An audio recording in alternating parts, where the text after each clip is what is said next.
ফাঁসগড়া পাম্পে কী পরিমাণ পানি? বাংলাদেশ চ্যালেঞ্জ। বাংলাদেশের যে কোনো প্রতিষ্ঠান, যে কোনো কোম্পানির যে কোনো প্রতিষ্ঠান সোলার পাম্পের সাথে ওপেন চ্যালেঞ্জ। এই পরিমাণ একটা ফাঁসগড়া পাম্পে পানি কখনোই দিতে পারবে না। এখানে একটা লিও পাম্প ব্যবহার করা হয়েছে, আর 15টি জিঙ্কো প্যানেল ব্যবহার করা হয়েছে বাইফেসিয়াল, আর একটা 7.5 কিলোওয়াট ভিএফডি। দেখুন কী পরিমাণ পানি, পানির তুফান এক কথায়। এত পানি একটা ফাঁসগড়া পাম্পে এর আগে কেউ কখনো দেখেছে কিনা আমার জানা নেই। আপনারা দেখুন কী পরিমাণ পানি। এই পরিমাণ পানি সাধারণত একটা পাঁচঘোড়া পাম্পে কখনোই দিতে পারে না।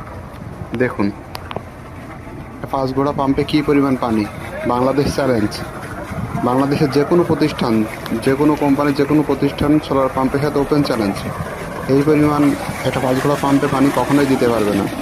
এখানে একটা লিও পাম্প ব্যবহার করা হয়েছে, আর 15টি জিঙ্কো প্যানেল ব্যবহার করা হয়েছে বাইফেসিয়াল, আর একটা 7.5 কিলোওয়াট ভিএফডি। দেখুন কী পরিমাণ পানি, পানির তুফান এক কথায়। এত পানি পাঁচঘোড়া পাম্পে এর আগে কেউ কখনো দেখেছে কিনা আমার জানা নেই। আপনারা দেখুন কী পরিমাণ পানি। এই পরিমাণ পানি সাধারণত একটা পাঁচঘোড়া পাম্পে কখনোই দিতে পারে না। দেখুন পাঁচঘোড়া পাম্পে কী পরিমাণ পানি। বাংলাদেশ চ্যালেঞ্জ।